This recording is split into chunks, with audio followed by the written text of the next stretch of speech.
चंदनपुर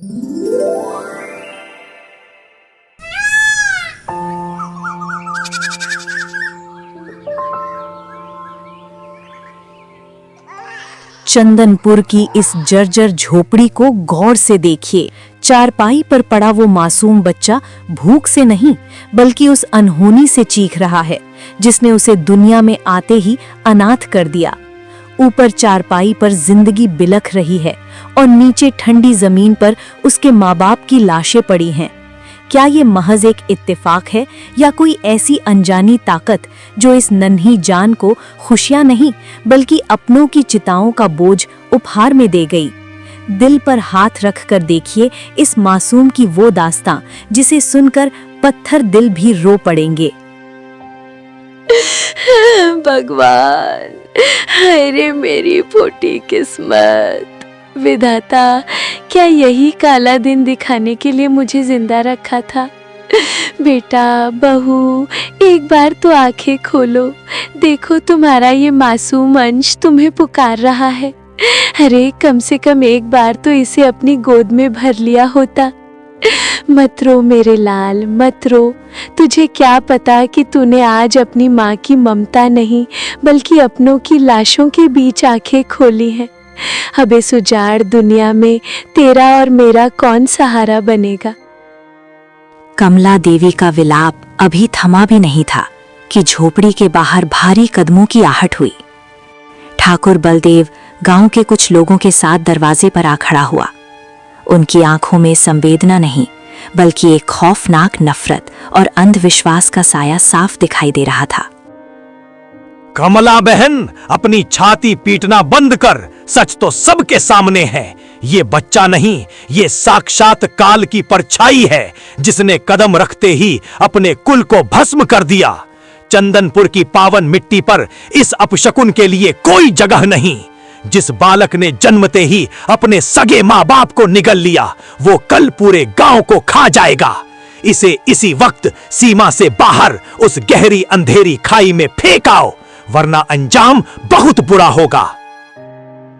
ठाकुर साहब, आपकी आंखों में रहम का एक कतरा भी नहीं। ये अनाथ बच्चा है, इसे आपकी लानत नहीं, सहारे की जरूरत है। क्या एक मासूम अनाथ बच्चा आप जैसे ताकतवर लोगों को डरा रहा है? शर्माने चाहिए आप सबको इस बुज़दिली पर। ये बच्चा मेरा खून है, मेरा पोता है।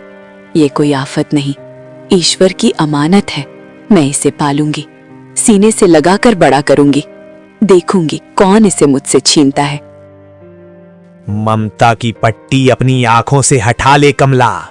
हम अपनी और अपने बच्चों की जान जोखिम में नहीं डाल सकते। ये ठाकुर बलदेव का फैसला है और यही गांव का न्याय है। हमें अपनी आने वाली पीढ़ियों की चिंता है, इस मौत के दूत की नहीं। ये बालक नहीं, ये काल का साया है। इस मनहूस को त्याग दे, वरना तू भी इस गांव के लिए आज से मर गई। मंजूर है मुखिया जी। अगर एक बेगुनाह बच्चे को अपनाना मौत है तो कमला को ये मौत 100 बार मंजूर है। जिस गांव की इंसानियत मर चुकी हो उस गांव के लिए मैं खुद भी मर जाना ही ठीक समझती हूँ। पर याद रखिए, इस मासूम को मनहूस कहने की भूल दोबारा मत करना। जब तक मेरे शरीर में प्राण है, इस बच्चे को कोई हाथ भी नहीं लगा पाएगा। इसे छूने से पहले आप सबको मेरी लाश से गुजरना होगा। आज से हमारा भी इस गांव से कोई वास्ता नहीं।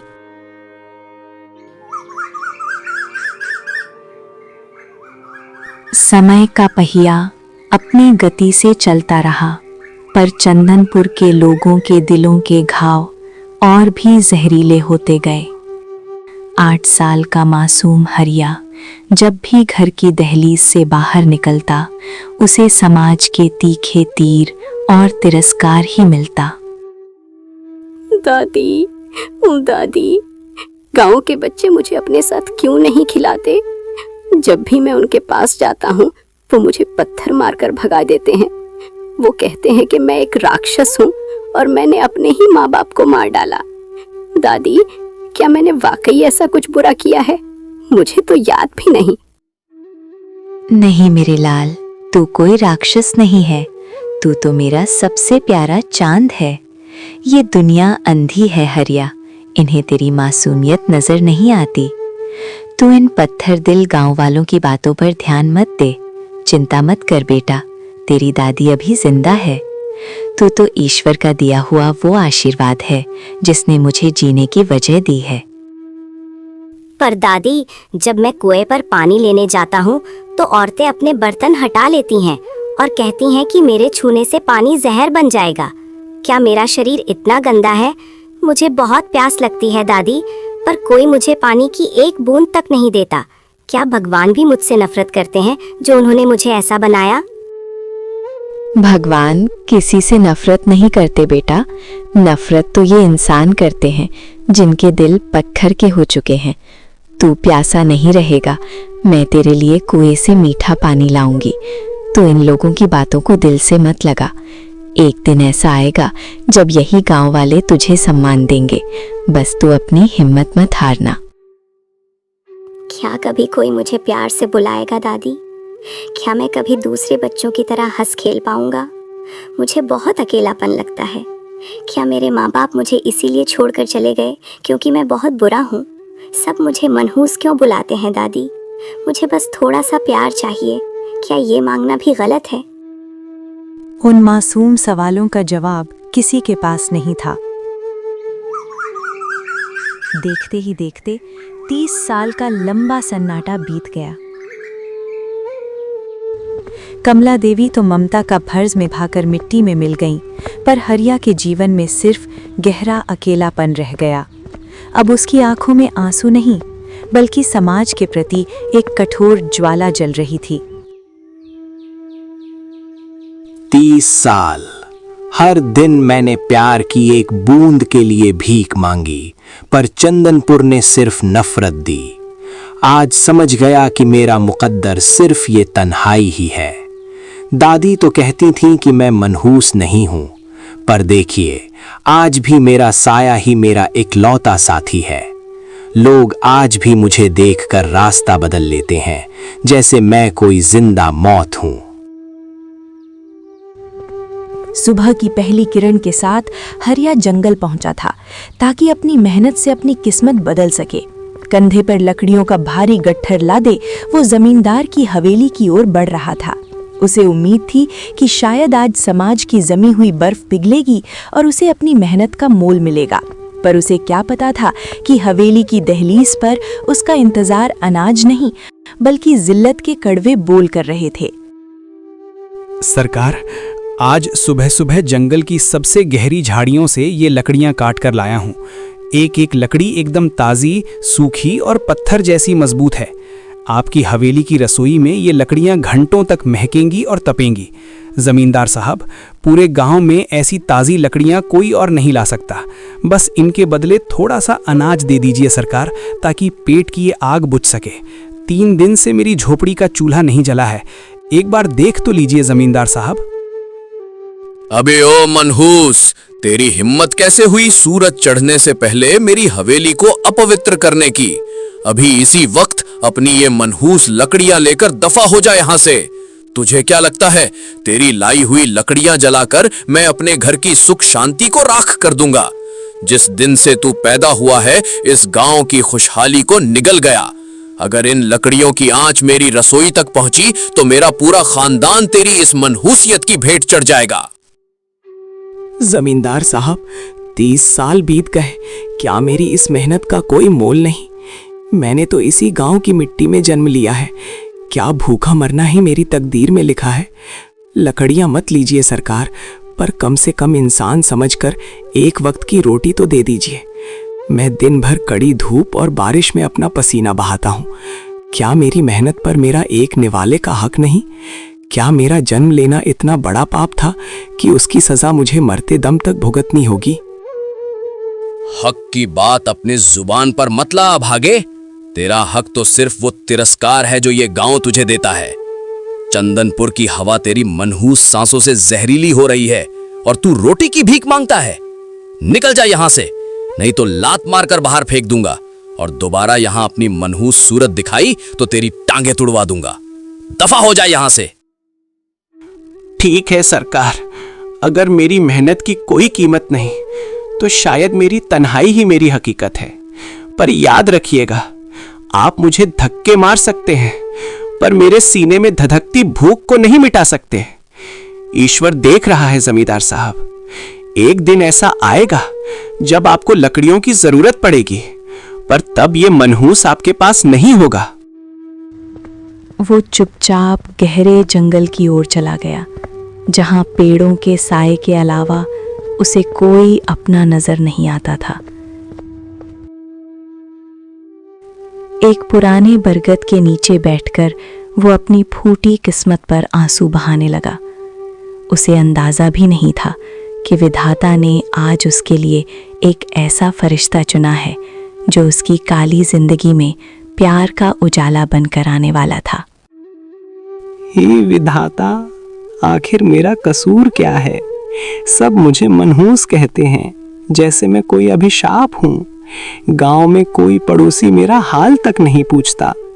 30 साल का हो चुका हूँ, लेकिन अभी तक कुंवारा हूँ। गांव की कोई लड़की मुझसे शादी करने को तैयार नहीं। क्या मेरी पूरी उम्र इसी सन्नाटे और अपमान में कट जाएगी? क्या मैं वाकई इतना बुरा हूँ कि मेरे हाथ की ताज़ी लकड़ियाँ भी लोगों को जहर लगने लगी हैं? अब तो ये जंगल ही मेरा घर है और ये सन्नाटा ही मेरा परिवार। क्या कोई एक बार भी मुझे इंसान समझकर गले नहीं लगाएगा? हरिया अभी अपने दुखों के अथाह सागर में डूबा ही था कि अचानक जंगल की खामोशी एक भयानक दहाड़ और एक लड़की की चीख से दहल उठी। मौत की पच्चाप बिल्कुल करीब सुनाई दे रही थी। बचाओ, कोई है? बचाओ मुझे, ये खूंखार जानवर मुझे मार डालेगा। हे भगवान, आज मेरी रक्षा करना। दूर हटो मुझसे, दूर हटो, कोई मेरी मदद करो, बचाओ, बचाओ।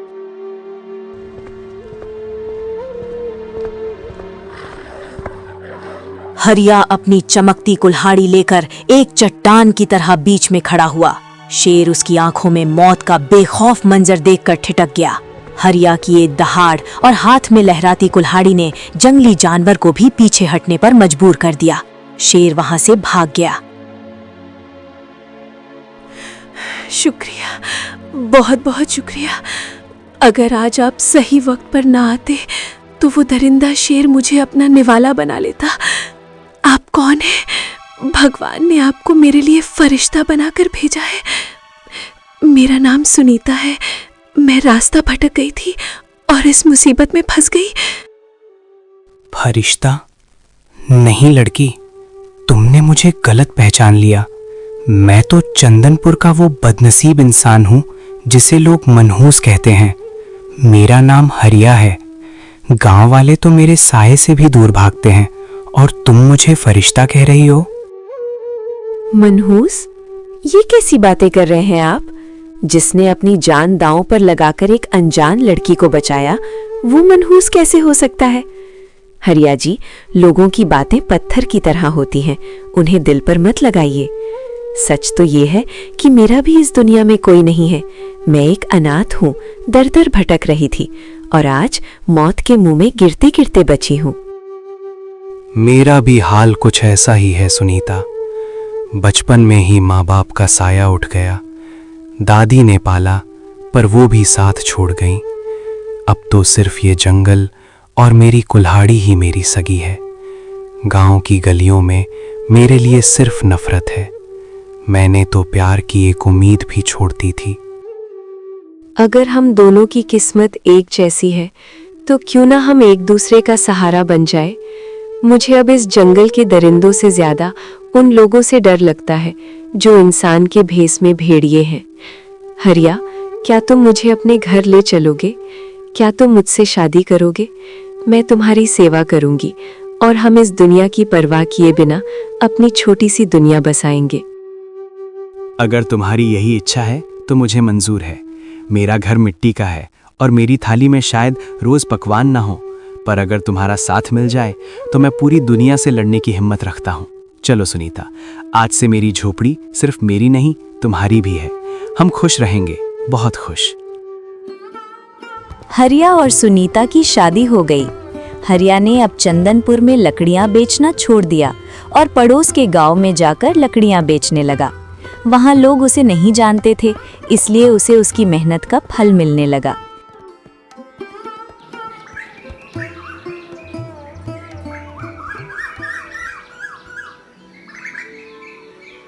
धीरे धीरे उनकी झोपड़ी खुशियों से चहकने लगी। एक दिन सुनीता ने हरिया को वो खुशखबरी दी जिसका उसे बरसों से इंतजार था। हरिया जी, आज मैं बहुत खुश हूँ। हमारे घर में एक नन्हा मेहमान आने वाला है। विधाता ने हमारी प्रार्थना सुन ली है। मुझे विश्वास है कि जब ये बच्चा हमारे आंगन में खेलेगा तो समाज की सारी नफरत खत्म हो जाएगी। ये बच्चा हमारे प्यार की निशानी होगा और आपकी सारी उदासी दूर कर देगा। सुनीता, तुमने मुझे आज वो खुशी दी है जिसकी मैंने कभी कल्पना भी नहीं की थी। मैं बहुत मेहनत करूंगा, अपने बच्चे के लिए ढेर सारे खिलौने लाऊंगा और उसे कभी मनहूस शब्द नहीं सुनने दूंगा। वो चंदनपुर का सबसे भाग्यशाली बच्चा होगा। मैं उसे पढ़ाऊंगा, लिखाऊंगा और एक बड़ा आदमी बनाऊंगा। हाँ, वो बिल्कुल आपकी तरह बहादुर और नेक दिल होगा। बस आप अपना ध्यान रखा कीजिए। आप बहुत थक जाते हैं। अब हमारी जिम्मेदारी और बढ़ गई है। मैं चाहती हूँ कि हमारे बच्चे को इस दुनिया का सारा प्यार मिले जो हमें कभी नहीं मिल पाया। मैं उसे दुनिया की हर मुसीबत से बचाऊंगा सुनीता। मेरी कुल्हाड़ी अब सिर्फ लकड़ियां नहीं काटेगी, बल्कि मेरे परिवार की रक्षा के लिए ढाल बनेगी। तुम बस अपना ख्याल रखो। अब इस घर में सिर्फ खुशियां ही रहेंगी। कोई नफरत, कोई श्राप हमें छू भी नहीं पाएगा।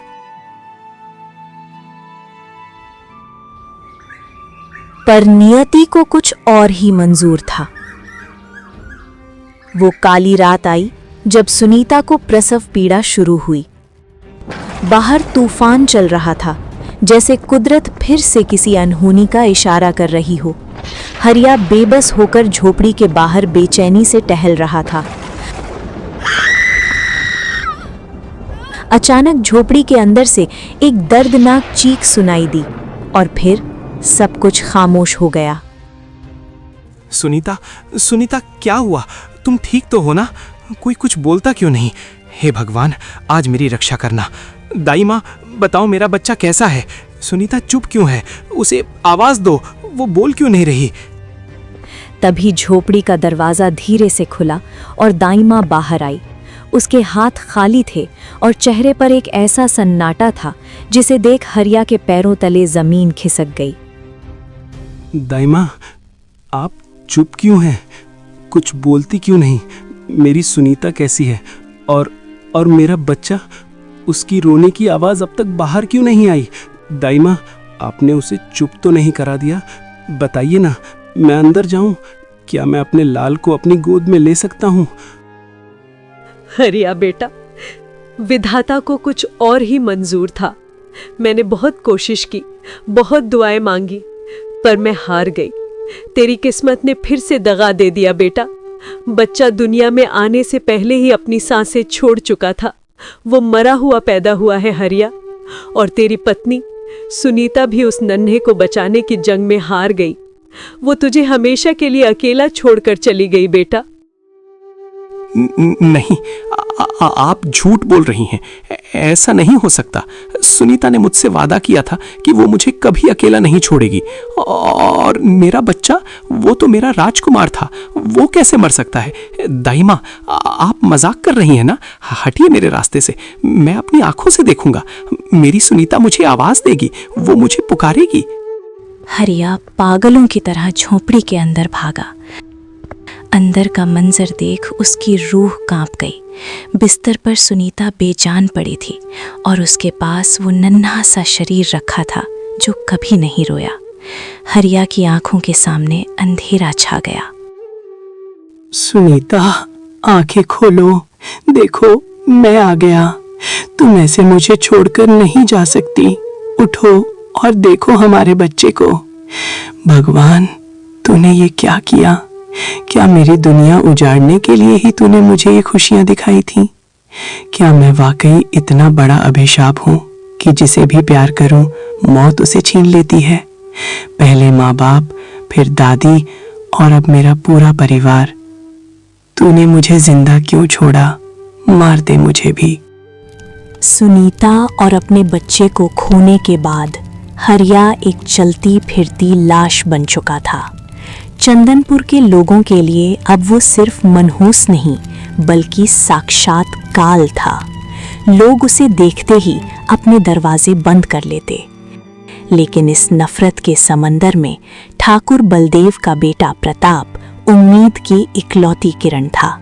वो छिप छिप कर हरिया से मिलने जाता, उसे खाना देता और उसका हौसला बढ़ाता। पर ये बात ठाकुर बलदेव को काट खाने दौड़ती थी। प्रताप, क्या मेरी बातें तेरे कानों तक नहीं पहुंचती? मैंने 100 बार मना किया है कि उस मनहूस हरिया के साए से भी दूर रहा कर। वो मौत की परछाई है जिसने अपने माँ बाप, अपनी पत्नी और अपने बच्चे तक को निगल लिया। वो तुझे भी बर्बाद कर देगा। तू चंदनपुर का भविष्य है।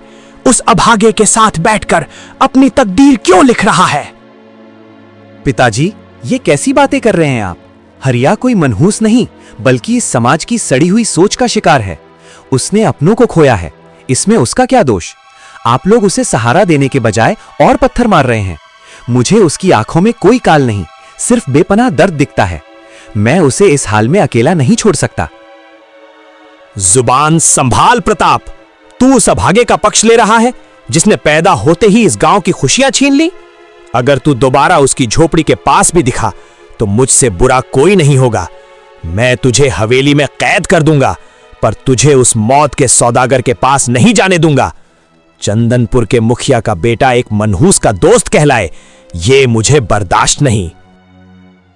अगर दोस्ती करना गुनाह है तो मैं ये गुनाह बार बार करूंगा। आपने उसे बचपन से दुत्कारा है, इसीलिए वो आज ऐसा है। उसे नफरत की नहीं, थोड़े से प्यार और हमदर्दी की जरूरत है।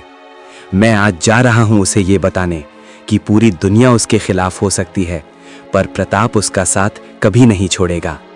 आपकी लकीरें मेरा रास्ता नहीं बदल सकती।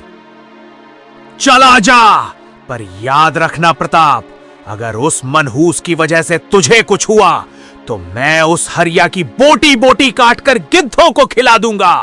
वो खुद तो डूबा है, तुझे भी साथ ले डूबेगा। तू अपनी बर्बादी को खुद दावत दे रहा है।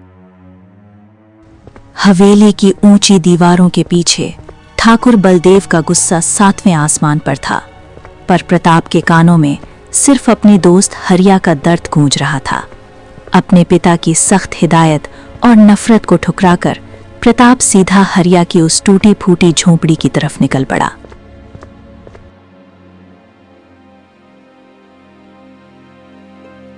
हरिया भाई, कब तक इस अंधेरी कोठरी में खुद को कैद रखोगे?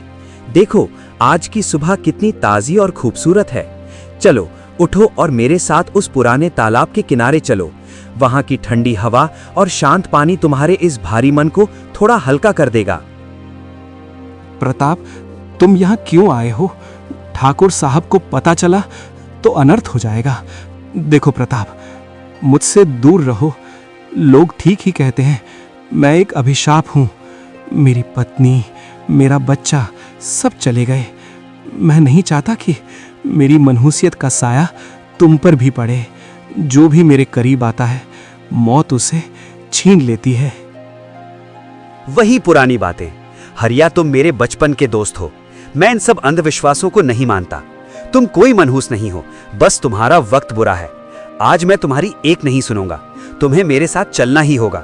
देखना, वहां पुरानी यादें ताजा करेंगे तो तुम्हारा मन बिल्कुल ठीक हो जाएगा।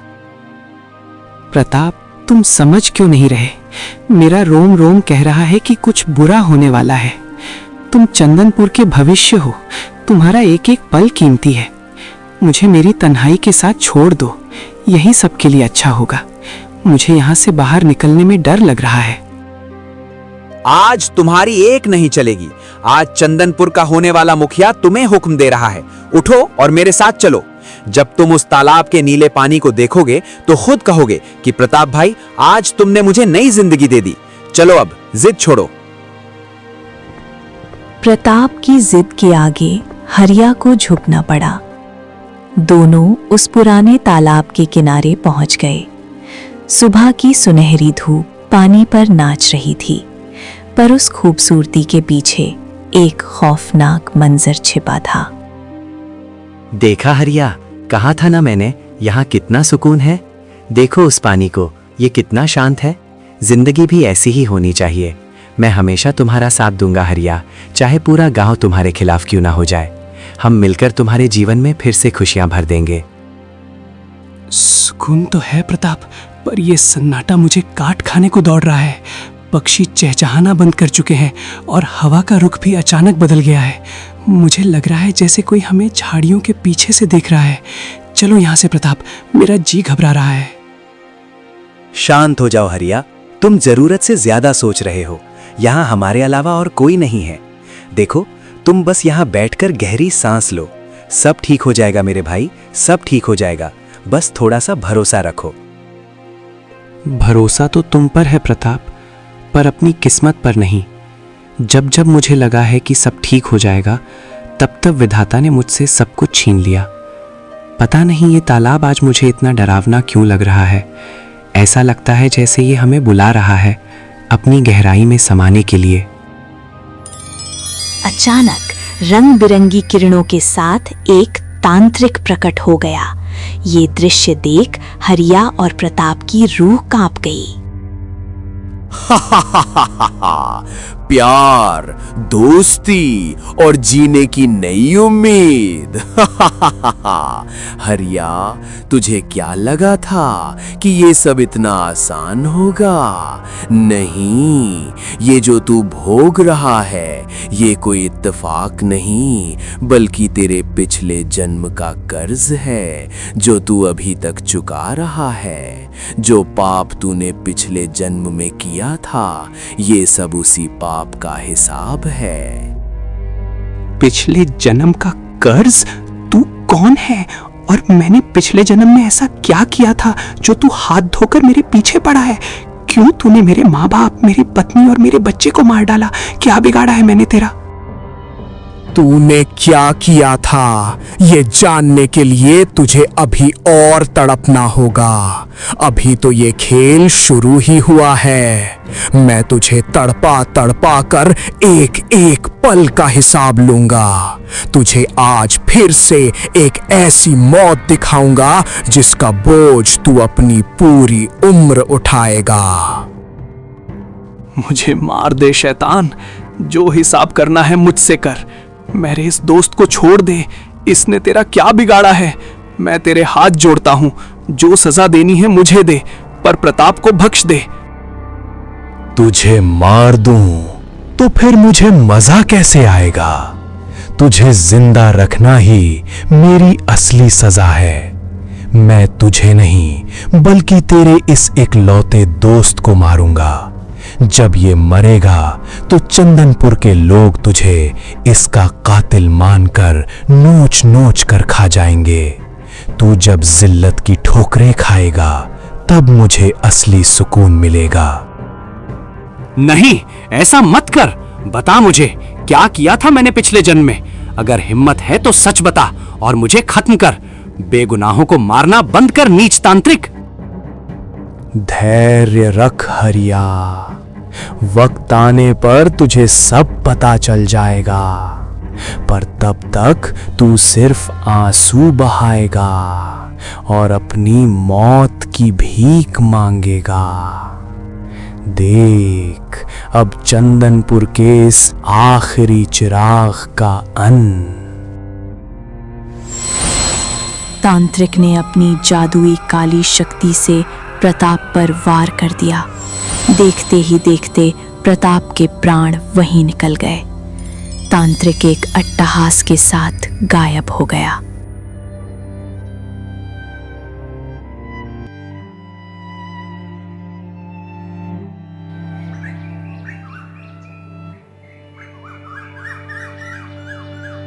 चंदनपुर की ठंडी सुबह अचानक मातम की चीखों से दहल उठी। जब हरिया अपने दोस्त प्रताप की बेजान लाश को कंधे पर लादे गांव की सरहद पर पहुंचा, तो जैसे पूरे गांव का कलेजा फट गया। हवेली का इकलौता वारिस, चंदनपुर की आंखों का तारा प्रताप अब खामोश था। दोपहर ढलते ढलते नदी के किनारे प्रताप की चिता सजाई गई। ठाकुर बलदेव मुखिया की आंखों में आंसू नहीं बल्कि दहकता हुआ कोयला था। पूरे गांव ने मिलकर भारी मन से अपने राजकुमार का अंतिम संस्कार किया। जैसे ही चिता की लपटें आसमान छूने लगी, मुखिया ने एक भयानक प्रण लिया। मेरे बच्चे, तू इस मनहूस की दोस्ती की भेंट चढ़ गया। चंदनपुर के लोगों, गवाह रहना, आज इस चिता की आग तब तक ठंडी नहीं होगी जब तक उस दरिंदे को उसके किए की सजा न मिल जाए। आज शाम गांव के चौक पर महापंचायत बैठेगी। आज इंसाफ पत्थर की लकीर से लिखा जाएगा। शाम का समय गांव के चौपाल पर महापंचायत बैठी थी। बीच में हरिया खड़ा था, फटे कपड़े और आंखों में बेपनाह दर्द। चारों तरफ से सैकड़ों आंखें उसे नफरत से घूर रही थीं। हरिया, आज चंदनपुर की पंचायत तुझसे जवाब मांगती है। जिस थाली में तूने खाया उसी में छेद किया। प्रताप तुझे अपना भाई मानता था और तूने ही उसे उस काल तालाब में धक्का दे दिया। क्या ये तांत्रिक और रूहों का झूठा नाटक तूने अपनी मनहूसियत को छिपाने के लिए रचा है? सरपंच जी, ठाकुर साहब, मुझे मार डालिए पर मुझे झूठा मत कहिए। मैंने प्रताप को नहीं मारा, मैं तो उसे रोकने की कोशिश कर रहा था। वो तांत्रिक कह रहा था कि ये मेरे पिछले जन्म का कर्ज है।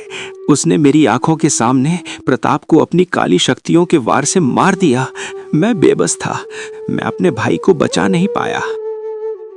चुप करो हत्यारे। पिछले जन्म का बहाना बनाकर तू अपने पाप नहीं धो सकता। तेरी परछाई भी अब इस गांव के लिए अभिशाप है। तूने मेरा वंश मिटा दिया। तूने इस मिट्टी की शांति छीन ली। हरिया, पंचायत का फैसला अटल है। तू आज इसी वक्त चंदनपुर की सीमा छोड़ देगा। तेरी संपत्ति, तेरा घर, सब अब इस गांव का है। तुझे सिर्फ ये फटा शरीर लेकर जाना होगा। आज के बाद अगर तूने इस गांव की मिट्टी को छुआ तो तुझे जिंदा जला दिया जाएगा। जा और अपनी मनहूसियत को इस जंगल की खाइयों में दफन कर दे। गांव वालों ने हरिया को लात घूंसों और पत्थरों से मारकर गांव से बाहर खदेड़ दिया। वो गिरता पड़ता उस गांव को पीछे छोड़ गया जहां कभी उसने घर बसाने का सपना देखा था। गांव से निकाला गया हरिया अब उसी घने जंगल का हिस्सा बन चुका था। उसने उसी पुराने बरगद के पेड़ के नीचे अपनी रात गुजारी जहां वो अक्सर बैठा करता था।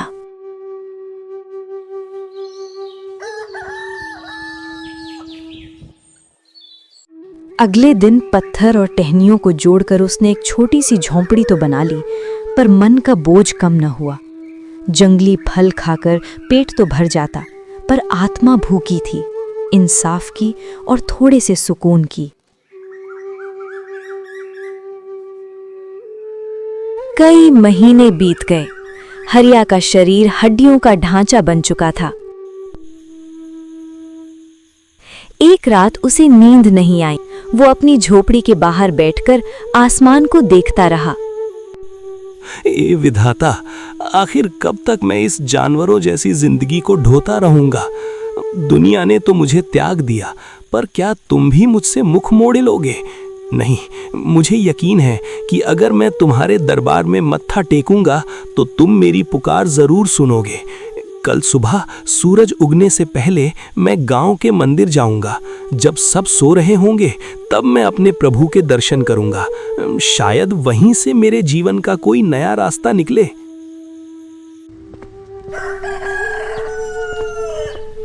भोर का समय था। चंदनपुर अभी भी गहरी नींद में था। हरिया साई की तरह छिपता हुआ मंदिर पहुंचा। सामने मुखिया ठाकुर बलदेव खड़ा था, जो हरिया को देख लेता है। अबे ओ मनहूस, तेरी हिम्मत कैसे हुई चंदनपुर की सीमा में फिर से पैर रखने की, और वो भी इस पवित्र मंदिर की सीढ़ियों पर? क्या तूने सोचा था कि रात के अंधेरे में तू यहां आएगा और हमें पता नहीं चलेगा? तेरी परछाई पड़ने से ही ये मंदिर अपवित्र हो गया है। सरकार, मुखिया जी, मैं यहाँ किसी को नुकसान पहुँचाने नहीं आया। मैं तो बस अपने प्रभु के दर्शन करना चाहता हूँ। माँ बाप, पत्नी, बच्चा और दोस्त सबको खो चुका हूँ। अब बस इस ईश्वर का ही सहारा बचा है। मुझे बस एक बार मत्था टेक लेने दीजिए। मैं वादा करता हूँ कि सूरज की पहली किरण से पहले मैं वापस जंगल चला जाऊंगा। दर्शन, तेरे जैसे पापी और मनहूस को भगवान भी नहीं देखना चाहते। तूने मेरे इकलौते बेटे प्रताप की बलि ले ली और अब यहाँ अपनी खैरियत मांगने आया है। सुन हरिया, तेरे इस मंदिर में आने से किसी का भला नहीं होगा, पर तेरे यहाँ से भाग जाने से पूरे गांव का भला जरूर होगा। मुखिया जी, भगवान तो सबके हैं, क्या एक अभागे को अपने दुख सुनाने का हक भी नहीं है? मैंने प्रताप को नहीं मारा, मैं तो उसे जान से ज्यादा प्यार करता था। मुझे बस एक बार प्रभु की मूरत देख लेने दीजिए, शायद मेरा मन शांत हो जाए। हक की बात मत कर, तेरा हक सिर्फ इस जंगल की धूल है। अगर तू एक पल भी यहाँ और रुका तो मैं पूरे गांव को जगा दूंगा और फिर तुझे इस मंदिर की चौखट पर ही दफन कर दिया जाएगा। भाग यहाँ से, अपनी ये मनहूसियत वापस उस अंधेरी झोपड़ी में ले जा। भगवान को भी तेरी प्रार्थना की जरूरत नहीं है। मुखिया ने हरिया को धक्के देकर मंदिर से बाहर निकाल दिया। लगता है ईश्वर के द्वार भी मेरे लिए बंद हो गए। अब कहाँ जाऊं? किससे अपनी पीड़ा कहूं? हे प्रभु, क्या वाकई मेरी किस्मत में सिर्फ तिरस्कार ही लिखा है? यही सोचते हुए हरिया भारी मन से अपनी झोपड़ी की ओर बढ़ रहा था। तभी जंगल के बीचों बीच उसकी नजर एक तेजस्वी साधु बाबा पर पड़ी। अपनी पीड़ा सुनाने की आस लिए हरिया के कदम खुद ब खुद उन साधु बाबा की ओर बढ़ चले। प्रणाम साधु महाराज, क्षमा करना, मैंने आपकी तपस्या भंग कर दी। मैं बहुत बड़े दुख और पीड़ा में हूँ बाबा। क्या आप इस अभागे को कोई राह दिखा सकते हैं? अब तो ईश्वर ने भी मुझसे अपना मुख मोड़ लिया है। हरिया की पुकार सुनकर जंगल का सन्नाटा जैसे ठहर गया। साधु बाबा ने धीरे से अपनी आंखें खोली। उनकी आंखों में एक अजीब सी चमक थी, जैसे वे हरिया के वर्तमान को नहीं बल्कि उसके हजारों साल पुराने अतीत को देख रहे हों। उन्होंने हरिया को गौर से देखा और फिर जो कहा उसने हरिया के पैरों तले जमीन खिसका दी। जिसे तू अपनी फूटी किस्मत समझ रहा है, वो असल में तेरे पिछले जन्म का वो कर्ज है जो तुझे इस जन्म में चुकाना पड़ रहा है। आज मंदिर से तेरा निकाला जाना तो महज एक बहाना था। आखिर नियति ने तुझे मुझसे मिला ही दिया ताकि तू अपने अतीत का वो खौफनाक सच जान सके। पिछले जन्म का कर्ज? बाबा, मैंने पिछले जन्म में ऐसा क्या किया था जिसकी इतनी भयानक सजा मुझे आज तक मिल रही है? आखिर कौन हूं मैं? उस सच को जानने के लिए तुझे समय की परतों के पीछे जाना होगा। पर याद रख हरिया, वो सच इतना कड़वा है कि शायद तू उसे बर्दाश्त न कर पाए। क्या तू तैयार है अपनी असली पहचान जानने के लिए? आखिर कौन था हरिया पिछले जन्म में? क्या था वो भयानक पाप जिसकी सजा उसे आज तक मिल रही है? और कौन है वो तांत्रिक जो मौत बनकर हरिया का पीछा कर रहा है? इन सब रहस्यों से पर्दा उठेगा अगले भाग में। दोस्तों, अगर आप हरिया के पिछले जन्म का रहस्य जानना चाहते हैं तो कमेंट में पार्ट 2 जरूर लिखें। और अगर आपको ये कहानी पसंद आई हो तो वीडियो को लाइक करें और अपने दोस्तों के साथ शेयर करें। आपका साथ हमें और भी मज़ेदार और प्रेरणादायक कहानियाँ लाने की ताकत देता है। तो सब्सक्राइब करके हमें और ज़्यादा मेहनत करने का हौसला दें।